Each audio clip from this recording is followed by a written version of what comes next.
Familjarët e 26 vjeçarit Ervis Alnjai në fshatin Leshnis të Pogradecit, i cili prej gati një viti ndodhet në Siri, kanë qenë të parët të cilët denoncuan në News 24 rastin e rekrutimit të rinjve nga Pogradeci nga xhamia në Unas të re në kryeqytet, të cilët mashtroheshin në emër të fesë për t'u dërguar më pas në Siri. Familjarët e Ervis Alnjai tregojnë se 2 ditë pas denoncimit në News 24, imami i fshatit Leshnis Almir Daçi i ka njoftuar të afërmit e të riut se nuk duhet të kërkojnë më në media, pasi sipas tij ai kishte humbur jetën në Siri. Para një muaj na ka rritur mesazh nga Almir Daçi në Facebook, ja ka dërguar nipit. Dhe ka thënë djali ka 9 muaj i vrarë. Mos e kërkoni djalën se është i vrarë. Po kjo punë ka dalë si ardhët juve këtu. Ai është me thënë koka e këtyre.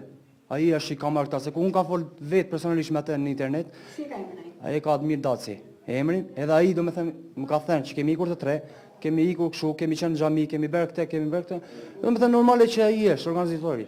I parë, i dyti pastaj është xhamia e Tiranës. Eugen Aljani tregon se ka shkuar vetë në xhaminë e Tiranës për të mësuar mekanizmin se si kushëriri i tij mundi të lërë Shqipërinë dhe të luftojë në Siri. Kam shku aty do me thënë edhe thjesht jam interesu, kot kam thënë imamit që dua të iki në Siri. Çfarë dokumenta mund bëj? Më ka thënë thjesht vendos vetvete që do të ikësh, dokumentat i bëj unë për 10 orë, të nisesh që sot. Do me thënë drejt Turqisë, në Turqi dalin tjetër grup të merr për në Siri. Ata i bën apel shtetit për zbardhjen sa më parë të kësaj ngjarje, pasi vetëm kështu do të mund të mësojnë fatin e të riut. I lutem Mimi Kodhelit, në veçantë do me thënë se ka ardhur te shtëpia ime, ka pi kafe, që ta sjellin do me thënë veç këtë dua, mos një gjë tjetër, ose thjesht të marrim një njoftim se është gjallë, ta dim, se është i vdekur ta qajmë si të vdekur, tash nëse dim nëse po e qajmë për së gjalli. Në orët e para të mëngjesit, xhamia e fshatit Leshnis ka qenë një ndër qendrat kryesore të operacionit të policisë së shtetit, ku mësohet se janë sekuestruar disa libra që sipas burimeve të rezervuara në polici bënin thirrje për xhihad.